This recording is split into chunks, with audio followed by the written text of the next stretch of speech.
Hi, everybody. It is almost daybreak. It was Tuesday night. It is now early Wednesday morning.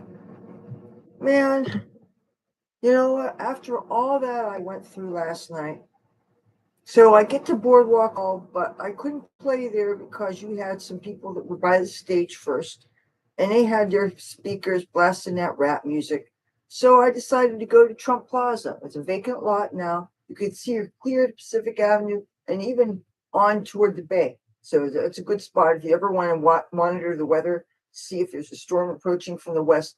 That's one of the good places to go. Any place actually on the island that you could see clear to the bay. That's a good weather monitoring spot. So I was there and I felt so absolutely invisible. Oh, and when I got there, I realized that I forgot to bring a hat with me. I didn't have a hat, I didn't have a bucket. I'm thinking, what do I have to do to make it obvious that I'm not just doing this for my own happiness, right? So what I ended up doing was I took, well, first of all, I'm glad I had both guitars with me because at one point the little acoustic, small one, this broke a string. So now I got another guitar missing a G string. Isn't this fun? So I had to switch to the other one. But I didn't do that just yet. I continue to play with this one. I'm thinking, what do I do to make it obvious that there's some kind of container there? So I use this cellophane wrapped piece of paper, actually the paperwork from the mercantile office. I put that on this envelope and I had that in front of me and people just walked on top but didn't realize what it was there for. So ultimately I had to take one of those reusable tote bags that everybody's giving out for your shopping. I laid that on the ground in front of me. Then I got out my original acoustic guitar, the Dreadnought. I set that down on the boardwalk. And then I took one of those pouches, like these pouches are the padded envelopes that you get when you buy things online and you get things mailed you. And I stuck this in the hole of the guitar like this so that people would figure out that that was the purpose of my playing guitar. And actually, a couple of people did get the hint. But again, it was not a lucrative night. When I counted the money when I got home, it was less than $4. I mean, can you believe this? And especially now that I have the storage thing hanging over my head, this was but I wasn't ready to give up yet. I started to go toward Bally's and it got really, really loud there because there was some guy that had a big bucket in front of him and a loudspeaker behind him, and he was dancing. He was a good dancer too, but I mean, his bucket was really large. So there was no mistaking that he wasn't doing that just for his own health. I didn't feel like going too much higher because I was a little bit worried about running into a certain drunk friend of mine who plays guitar who would probably try to talk me out of one of my other instruments. And I wasn't having that. So I figured I better not take a chance of running into him because he probably would be still awake and drunk. And, I didn't want to deal with that. So I checked out Tropicana. And there I ran into some buddies of mine and they were about ready to fire up a blunt. So they, of course, called my name and they said, "You're not going to leave us, are you?" And I said, "Well, if you're going to twist my arm, I guess I have to stay." And there I hung out for the next 2 or 3 hours, and it was really nice. One interesting thing about the night was that, again, like the night before, the humidity just clung to you, and there was almost no breeze, and my hair just stuck on me, and I felt like and so there was no need for me to cover up the bikini top that I wore when I left the house. I never had to put on a shirt or a jacket or anything. It was it was that kind of weather. It was that hot summer night weather that is what I love about summer. I mean, not when you're indoors and you don't have air conditioning, but when you're outside, I love that you can wear some of the fashions that people usually wear when you're sun worshiping that I can never wear under the sun. But if it's warm enough at night, I can wear. So that's like, it's actually the best time for me to show the most skin, believe it or not, is on the hot summer nights. Because otherwise, especially like my shoulders, I can't get in the sun in this area back here. And the more you hear about people getting skin cancer, the more you think about just how dangerous it is being out there. So, and the fact that I got out earlier today than I did yesterday, I thought I would have done better because being here earlier, catching a little bit more of the foot traffic. But people are already saying the summer's over here. And just to hear that is so depressing because I always think of summers here, which our summer season was always extended by the Miss America pageant. But since Miss America is gone, we don't have that to give us a close to our season. I never realized growing up that we got an extra week off of school compared to other kids that went to schools in, I guess, Pennsylvania and New York and stuff. I'm not sure exactly what their schedule is now, but I know that we always had a longer summer season. And I always thought that was really cool growing up here.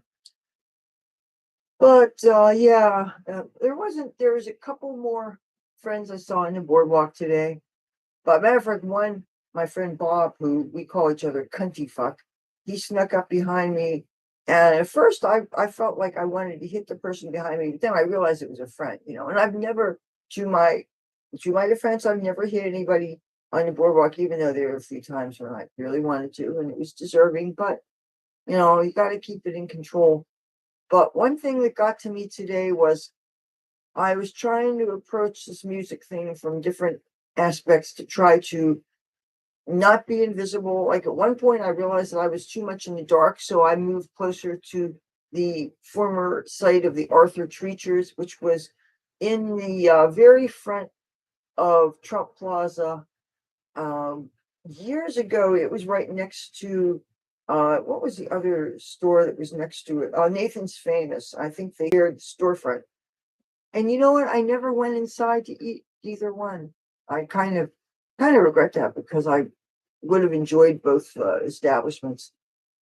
But now lately, there's a bunch of a different crowd of people hanging out at Boardwalk Hall. It's not the usual friendly group that I'm used to, so I have not been spending any time at all back there. I've actually been steering clear of that, unless it's specifically a bunch of people that I know, in which case, of course, I'll go over there. But it just lately there have been too much weird energies there, and there are things that I have observed going on around there that I'd rather not be part and parcel to.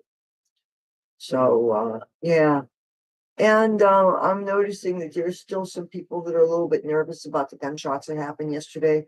So there's definitely talk about it in the neighborhood, but it hasn't changed the foot traffic and all the people that are hanging around. There's people today when I came home that a friend of mine needed to borrow a can opener so that he could eat some canned fruit that he had, and and then I started to give it to him so that he could open up a can, and I realized that there is a porch like around the corner from where we were, that if we started to approach, I felt like we were totally on display. So I kind of let him have the can opener and let him walk to where he was going because he had a very heavy cart with a bunch of things bungeed attached to it.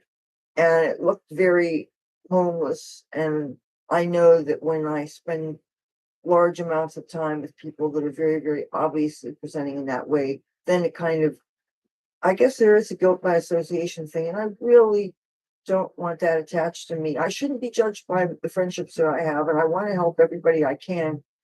But it sucks that you feel that you're under this magnifying glass when you're just trying to live your life and maybe trying to help out a friend. And but hey, I didn't know when we moved here, I had no idea about this neighborhood, and there's a lot of things that I had to figure out. So I hope that can be a good enough excuse.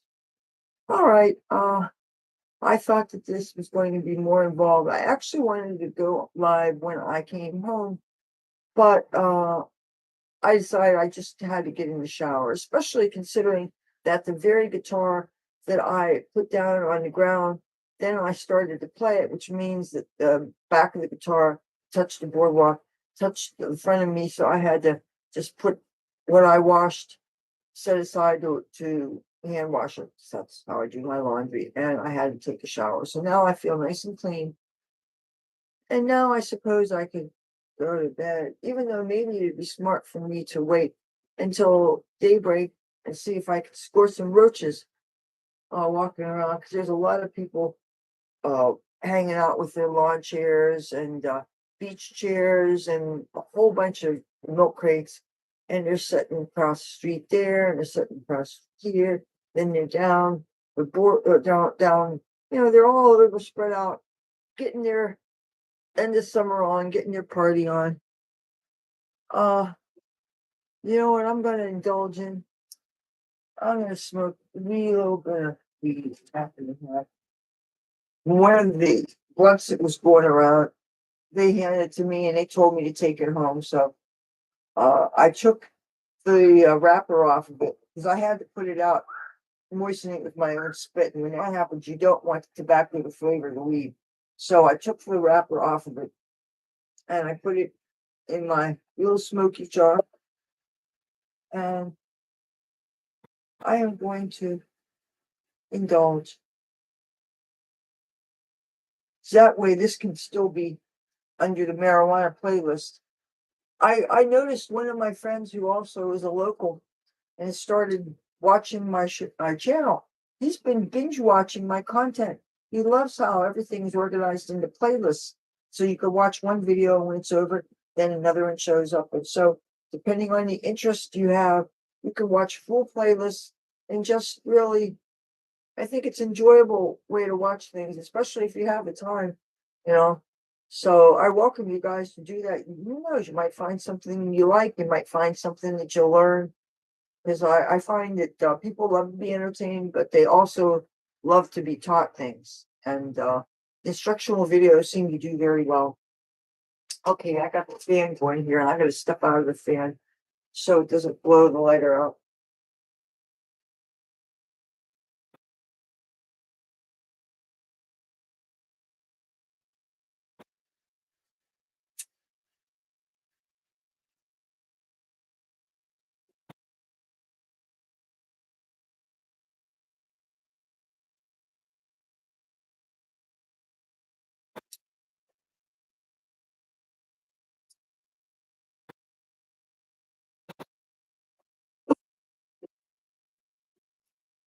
Farmer Shady.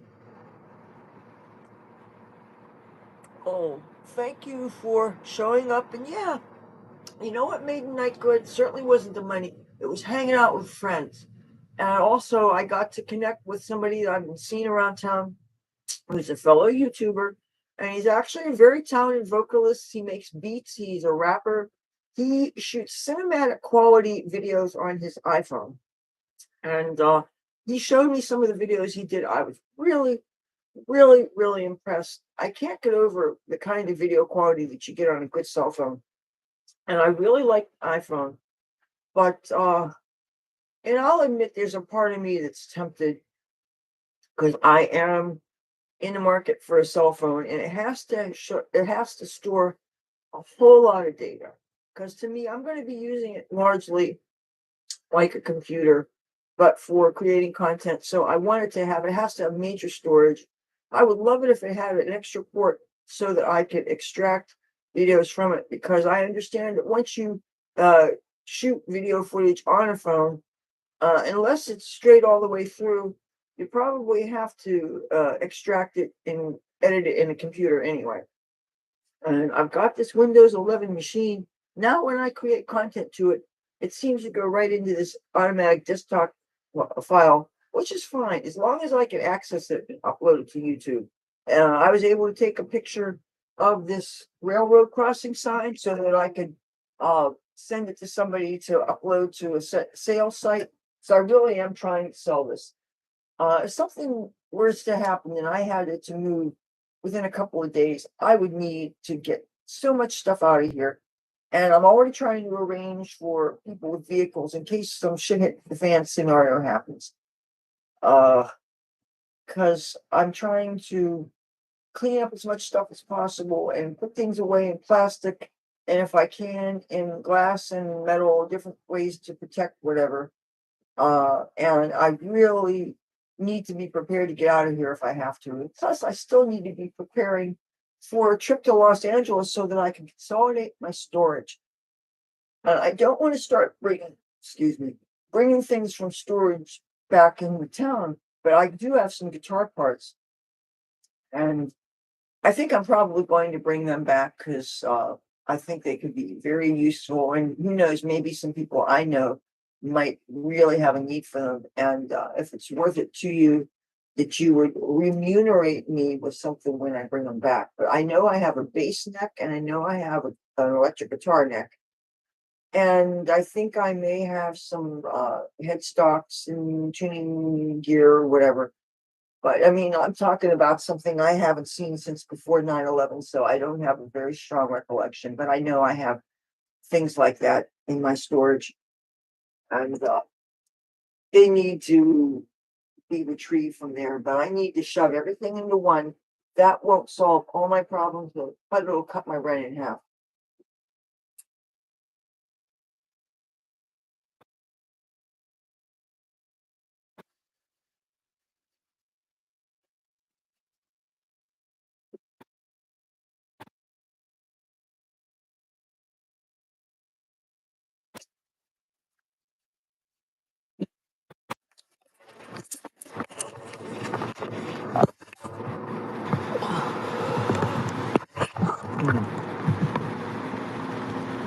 Oh boy.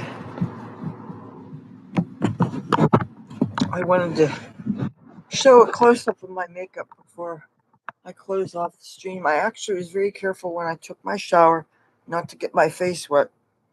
Uh, Weather channel, okay, according to the weather on my desktop, it says it's 74, but I got the weather channel on mute and it claims it is. Oh, I have to set this down and take a look on the left corner. Well, actually, right now there's an ad, but once the ad's off, the weather channel will show on the corner what it actually is here in the city. Yeah. Hey, yeah. How you doing, Frank? Uh, Man, it is so hot in this house. You know how I always make sure that I'm all dressed up real fancy.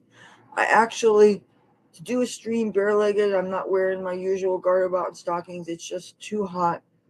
Of course, if when I go to look for my roaches, I'm going to throw on a pair of trousers just because, I'm going to be bent over and I don't want to be, indiscreet or give a show that you're obviously not tipping for. The money is not good outside.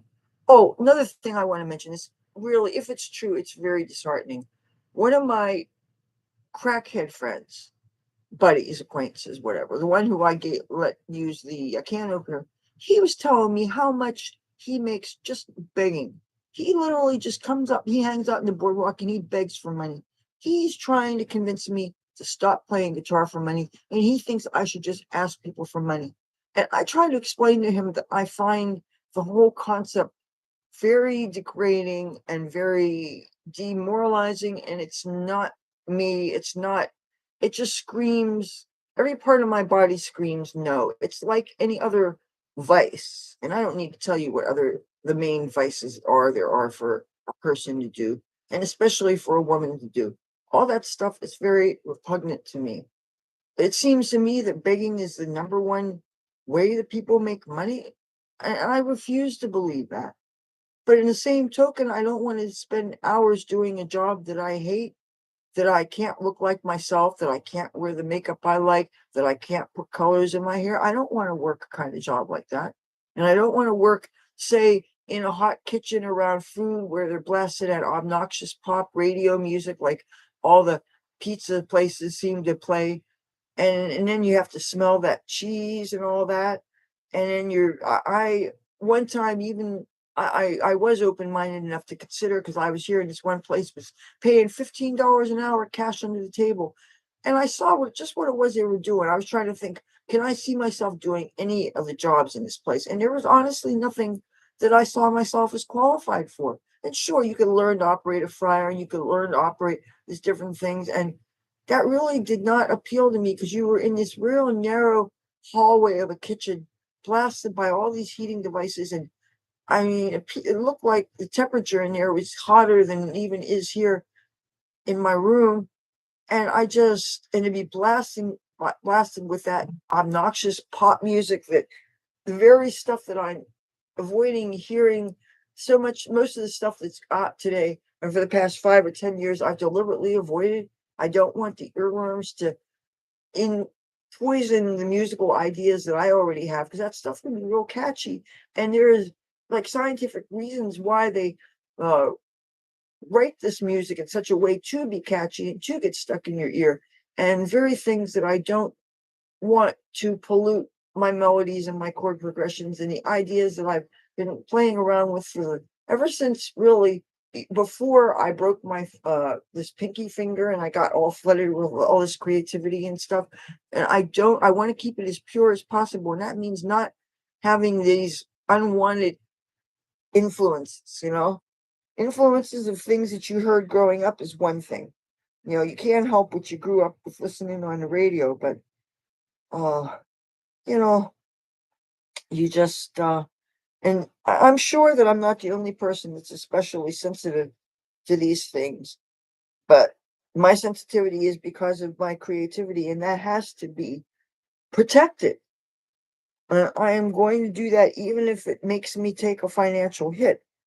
But even saying all that, how I felt today when I was standing there and I was playing, and I was trying to I experimented with different things, because on one hand, you don't want to be that annoying pest public player that makes the people around you feel uncomfortable, like they have to get as far away as possible to you, to the point where they're practically hugging the railing that separates the boardwalk from the beach, because I'm playing up near where the building would be. If there was a building, usually there is, but sometimes there's just a vacant lot like Trump Plaza. And I notice if you're not close to your uh, cart that has your possessions, then people will walk too close to them to avoid being near you. But meanwhile, if your purse is there and your house keys and your clothes changes and everything is there, then you're worrying about somebody could easily take your person. You wouldn't be aware of it, especially if it's easy to grab or something. You have to think, how are things arranged? But then earlier I was thinking, I don't want to have things arranged so I look homeless, because I don't want to attract the attention of police, and I don't want to attract people's derisive feelings. When you're out there playing music, I think you want to show that you're a talented person, you're showing off your skills. And the last thing you want to think, even if people think that, well, maybe you have some kind of need for this. I mean, doesn't anybody that has a job that they go to, if you're at your job, aren't you there because you need the money? I don't think a whole lot of people, I mean, granted, it's great if you have a job that you love also. And ideally, we should all do what we love. That way we don't have to work a day in our life.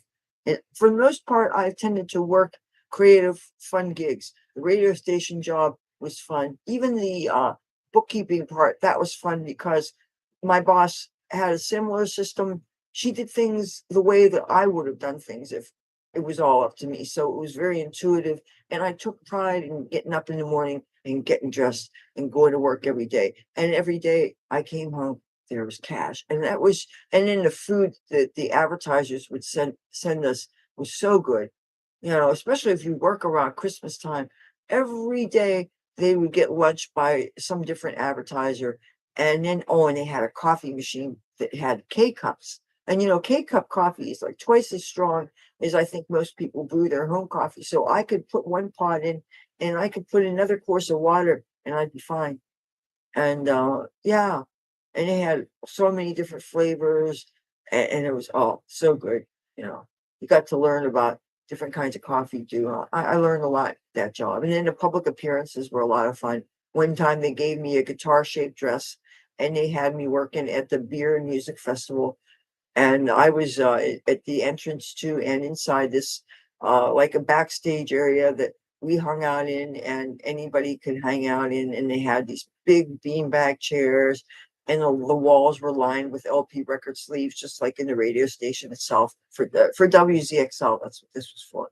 And it was a lot of fun, and I got to talk to a lot of people, even though most of the people that were there were drinking. So sadly, I wasn't gonna meet anybody that didn't drink.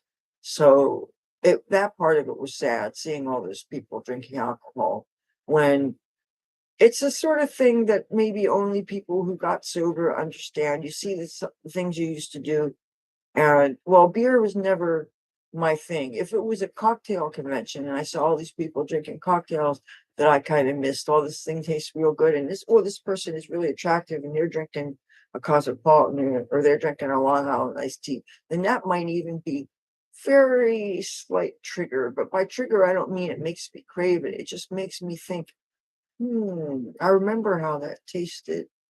And then you see the mind fuck of that attractive person, and say it's a rock star that you were very attracted to, but that they always overlooked you through the years and everything. You see they like a certain type, it's everything you're not. And then you see that they're drinking a cocktail that of course you can't drink anymore because you quit. And it does things to your mind a little bit. And maybe other people who got sober can understand. But I've never had any quote unquote trigger really cause me to get any kind of alcohol cravings again. Like even the pandemic loneliness that so many people went through.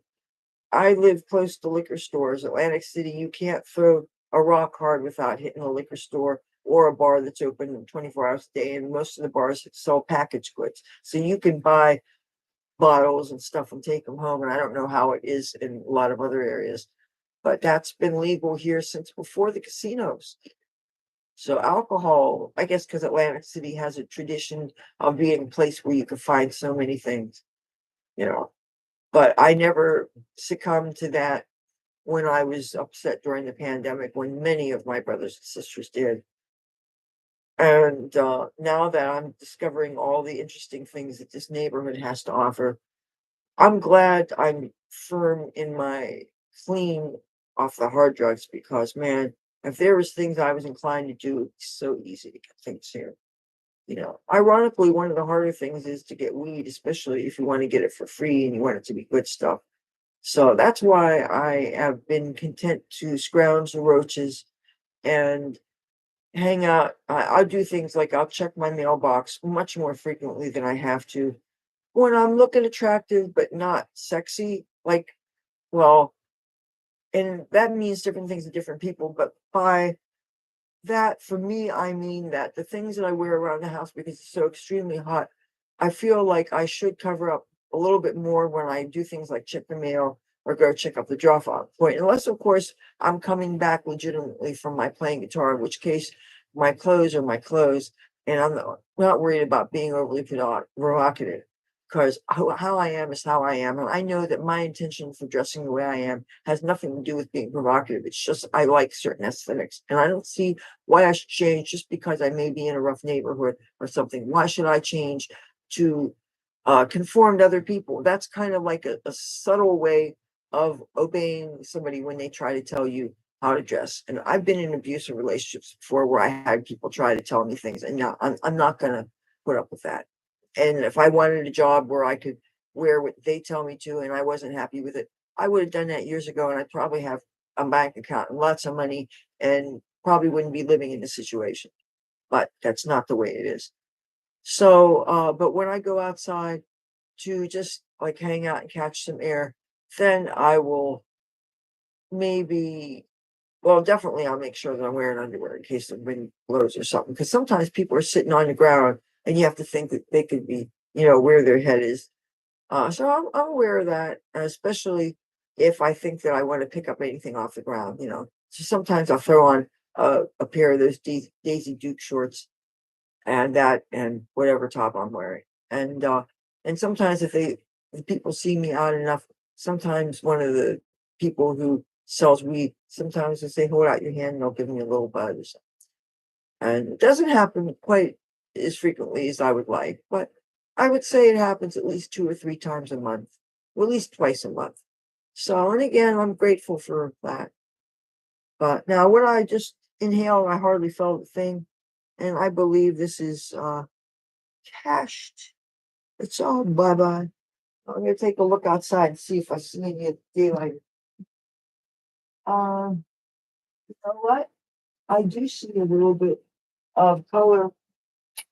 And another thing that's nice about being awake at this hour is I get to see sunrises. And I love that. sometimes you'd be partying on the boardwalk and you get to see a sunrise. And there have been some Saturday night parties last summer that were quite epic.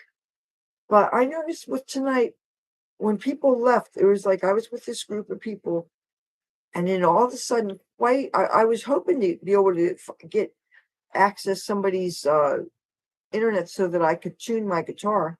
I wanted to tune the dreadnought, okay, because it actually has a better sound, even though it has less strings than the new acoustic. But all of a sudden, everybody left, and there was nobody on the boardwalk except every now and then there was a few people, but there weren't anybody I knew. So I stayed at Tropicana to watch one of the videos they had up there. It was not a rock video; it was one of those light and sound show things that had real pleasant electronic stuff, and it was a little EDM-ish. And if you stand in between the speakers, you get the stereo effect and everything. And it was still such a pleasant night, and I just wasn't in a hurry to go home. But after this, I said, you know what, it's just time to get the hell home. I didn't go to check out the stage. I just went straight home. And there was some people hanging around. The street seemed very busy. I put all my stuff inside, checked the drop-off spot, and there was really nothing going on. And I found one tiny little roach here, and but once I took all the tobacco off it, there's only a little bit of weed, and I had smoked that, and that's it. I'm out of weed. I know somebody who has some absolute dirt weed. I'm not gonna bother messing with that stuff. All right, well, that's my report. But 2 days of almost no money. Something's got to give. Wednesday night and Thursday night are make or break. So I'm gonna see if I can't get Chuck up the street to restring the acoustic. I guess get the dreadnought strung in maybe just the straight Diodario phosphor bronzes, which are these ones. I mean, I was gonna just put nothing but cheap strings on them because I'm thinking if I'm gonna break strings every time I go out, but you know what? Maybe at least it'll have a shot at sounding good. And then if these keep breaking, then I'll put, maybe with any luck, the strings that'll break will be strings that I have extras of the Wish cheapo ones. Because honestly, I'm not gonna be putting $10 strings on a guitar and have a bunch of them break off when I'm only making $2 or $3. It's not worth it for me. I would just as soon put just crap strings on if they're gonna break, and have crap guitars. And maybe if it's too much trouble and it's too expensive restringing a guitar that always has strings break, maybe keep on attracting and invoking these cheap guitars that have 6 strings and play them till the string breaks, and then maybe I'll attract another cheap guitar and I'll play that until a string breaks. I mean, this is getting ridiculous. But you know what? Not being able to make money on the boardwalk, having people walk past you, and meanwhile you're finding out that the panhandlers are making bank. Why should I have to degrade myself just to support myself? I'm not ready to do that. I can't. I've never been one to compromise. For years, my motto has always been sacrifice before compromise. Well, I got my storages in Los Angeles. If I don't make this payment, there's going to be a late fee. Then I don't know how long it is, whether that is an interest thing or whether then if next month I don't pay, what happens before they either send it to collections, or they can auction off your stuff. I don't want that to happen. And then it would really rush my having to go out there. And you know how expensive a one-way trip by Greyhound to Hollywood, California is? And you always do one way now. It used to be a one-way trip was 3/4 of the price of a round trip. So it was almost never a good idea to do one ways. But the thing is, how the hell can you know for a fact exactly when you're coming back? When people get these airplane things and you're doing a round trip thing, how the hell do you know? You should be able to come back when you conducted your business, or say you're having such a good time you want to stay a couple more days. That oftentimes happens. Like last time I was in San Francisco, I booked a week in a hostel. I was really enjoying myself, so I stayed. I paid for 3 more days, and all I had to do is give them the cash, The room is already booked, and that was the last time I was in San Francisco. Now, with all the tent cities and all the violence, I think I'm going to wait there until they get a handle on the violence. And that's, again, one thing that concerns me about going to Hollywood. Hollywood is in Los Angeles. Hello, it's part of it. There is violence there, including for, I have every reason to believe, the very neighborhood where my storage is. So I'm going to be walking around there and hopefully rely on the fact that I spent so many years there, and there's still got to be some people who I know and love that are living, at least even if they're street people now. There's people that never plan to be on the street, though how many of us do? But who are were living on a bus bench in that very neighborhood. So I would be surprised if I didn't see people I knew, even though things have gotten so expensive.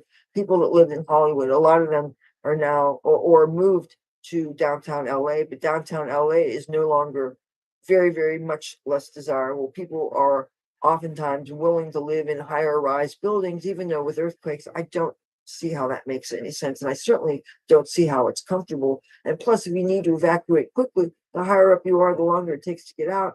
And there's so many reasons why I've never liked living up high. Highest I was ever up was the fourth floor, and I've been through earthquakes on that. And a crazy neighbor or a crazy roommate decides to threaten you with calling the cops, and you have to stuff up as much of your stuff in a backpack and run down flights of stairs just to get out before the cops come, and find out that they never actually called the cops. But still, once you do that to a person, they can never trust you. And meanwhile, then now where am I going to go? I got a rucksack full of clothes and stuff, and I got to make arrangements to get my stuff later on. And now I'm on the run and couch touring because some roommate did something like that.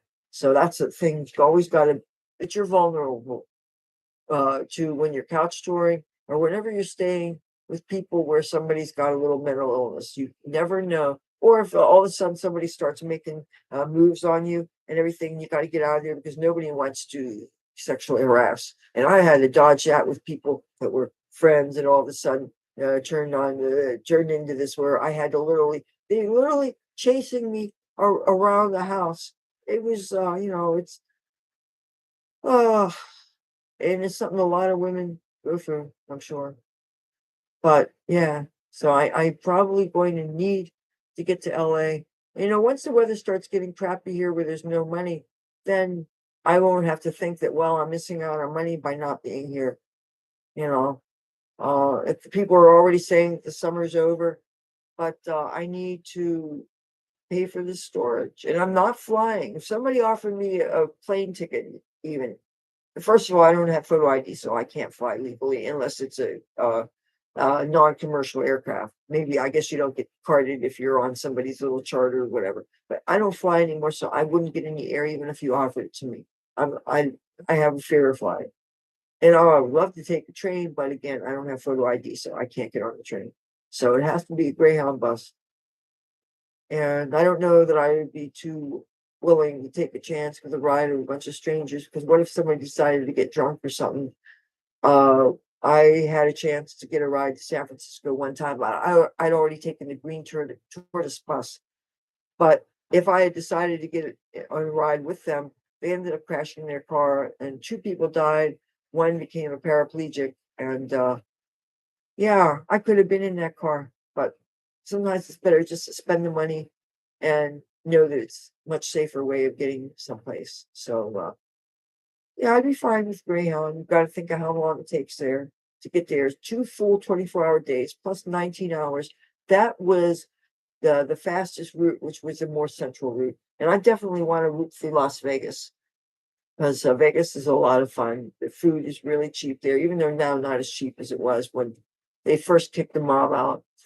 When I was frequenting it, food was a lot cheaper. I'd probably cry to see how expensive it might be now. But there's still things you can do, some sightseeing, walk around and stuff. And I imagine I could make some real fun YouTube videos walking around Fremont Street. And I have a whole list of things I want to experience the next time I go there. I want to even have a layover where I don't get back on the bus for like, you see, if I could get a long layover, 3 or 4 hours or more, that would be great. I don't think I could just get off a bus and get on another one. I don't want to forfeit the rest of my ticket. And maybe there are buses that you could get on and get on a later bus and cost more money. You know, the only way this would be safe is if I didn't have anything kept on the bus. Because then if I miss that bus, then everything goes back on the next place and I leave my stuff there, and I don't want to do that. So they charge storage fees if your stuff is in the Greyhound Center. They have lockers and stuff for luggage. And actually they don't always charge. If the whole bus was delayed and everybody's gonna get their stuff, then no, because it's no fault of your own. But if you willingly miss a bus and you have to get things, then sometimes I think there's a storage per day they charge you, just like if your car is ever impounded, every day they add to your impound fees. All right, well, I'm going to maybe see the sunrise, do a roach hunt, wash my face, and go to bed.